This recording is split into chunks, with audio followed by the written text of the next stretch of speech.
Hi everyone, in this video I cover how to use the VLOOKUP function along with the match and index functions. I do think we should stop using the VLOOKUP function and use the new XLOOKUP function instead. For a video on this, see the link above or in the description below. That being said, the VLOOKUP function has been around for a long time and you probably will see it in the work that you do. So it's useful to know and to understand specifically its limitations. So let's jump in. So what I've got here is a data table of information that I would like to use, and I need to do some calculations. So the idea with the VLOOKUP function is I can look up a value in a table and it can return the specific columns that I'm interested in. For example, this is my lookup value. I can look it up using the VLOOKUP function. So I specify my lookup value as this, and I need to now specify a table array. So your table array is the table where your data is sitting in. Now the important thing to note here is that the VLOOKUP function requires that your lookup value be in the leftmost column of the table array that you specify. So it's only useful to us to look up values to the right of our lookup column. So if our lookup column is on the far right, then it's no good to us because we can only return values to the right hand side of the lookup column. So once we've specified our table array, we now need to specify the column number that we want to return. So in my case, I want to pick up the last weight for this patient, and that is sitting in column 5 of the table array. So I can punch in 5. It then asks me whether you should look up an approximate match for this patient ID or an exact match for this patient ID. So I want an exact match because I want exactly this patient's data. And there we go. So what I did was it looked in this table vertically. So it looked along this table in the leftmost column. That's why it's called a VLOOKUP, a vertical lookup. Once it found the patient ID that matched my lookup value, it then returned the value in column 5 for the same row, which was 80. So taking a closer look at what we specified here, one of the problems with using a VLOOKUP function is that we have specified a column as a hard-coded value, and this is generally not a good idea from a modeling best practice point of view. And the reason for this is with the VLOOKUP, once we insert a row in our table array, this now does not correspond to the actual column that I want, because the column that I want is now no longer column 5, it is in fact column 6. So one of the ways around this is we can, instead of hard coding a value for the column, we can link it to another value, so it becomes a bit more dynamic. Now the problem with this is that it's going to break once I insert a new row, and the person has to now remember to update these column values. And if you don't do that, then it doesn't work. So it's not a great answer to our problem, which brings us to the match function, right? So the match function is brought up like this. And what the match function does is it also looks up a value in a table, but it doesn't return a value that you specify. It returns the position of that value in the array that you specify. So for example, we want to know what column position last weight is. And we know it's in this table array, we know it's 5. So what the match function will do is we specify the name or the cell, we specify the table array or the lookup array. So we also want this lookup array to match our table array, so that the columns numbers match with our VLOOKUP table array. So once we've done that, we choose a match type, which you want exact, because we want the exact match for this cell. And what we see here is that it returns the value 5. So it's telling us that this value is in this array in position 5, and the position here is the column number because we specified a row. If we had to do this going down a single column, then it's going to return the row number.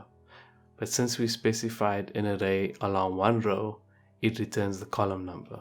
So all we can do now is we can incorporate this into our VLOOKUP function. So as you can see, if I insert a new column, nothing breaks, and I can use this formula for all my patients and it'll still work. Now the problem with this is I'm now trying to use it for height squared, but it won't work because this is a new cell that I've typed out. It doesn't match what we find in here, so we're getting an error. So perhaps I need to kind of split out this calculation where I then work out. I first look up the height by specifying the height. It will then return the height, and then I can use this and square it for my calculation purposes. And then I can simply do the calculation that I need to do and everything works. So if I insert a new column here, nothing's going to break. As modeling best practice, it's always good to include checks in your work. So I've already previously calculated these BMI values, so I will know that they are in fact correct. So should a VLOOKUP break, I will know immediately that something's not right. But the reality is, when we're doing these types of calculations, we don't always know what the correct answer should be, and subtle changes may not be picked up. In this example, we used an exact match for our range lookup.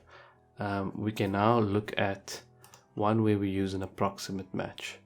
So here's an example where we've got different tax brackets, and each tax bracket is associated with a tax rate. So if I wanted to create a formula that will automatically return what the correct tax rate is for a certain level of income, I can use the VLOOKUP function.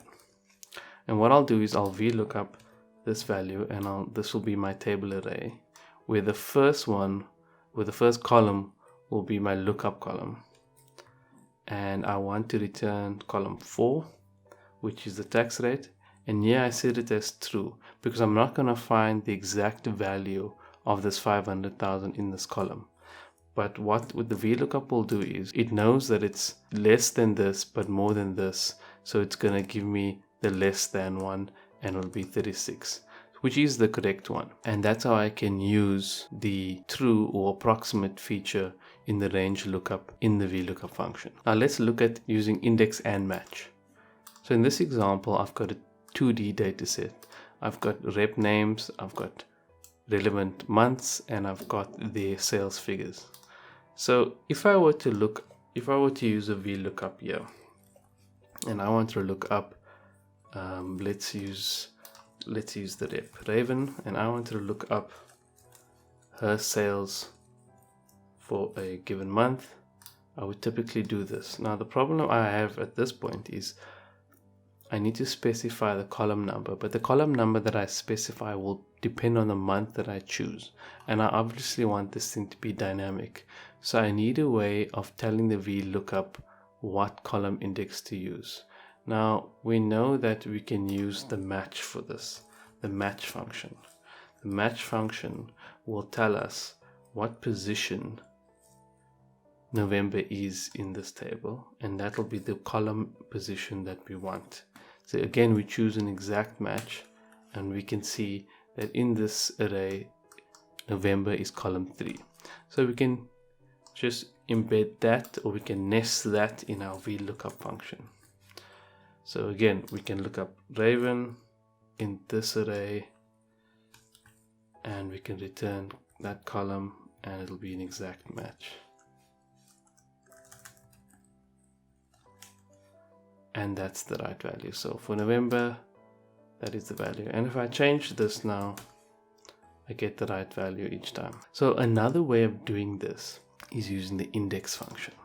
Now the index function, what it requires is it requires a row number and a column number and an array, and it'll return the value at that position. So we've already seen that for our array, if this was our array, that October is in column 2. So similarly, we can do the same thing for our rep name, where we will look up this rep name in this position, and it'll tell us exactly what row that rep is in. So if we use the index function and we specify our array as follows. Now note that it's got to match up where this is column 1 and this is column 2.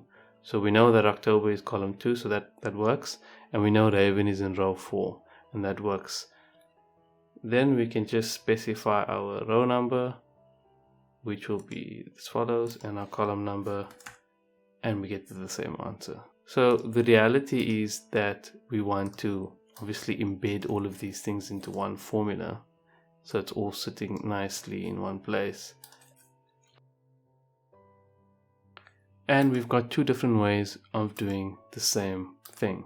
So this is where we can use the index and match functions together, and here we can also use the VLOOKUP function with the match function. So you can decide between the two which is easier for you to use, but it's always useful to see different ways of doing the same thing.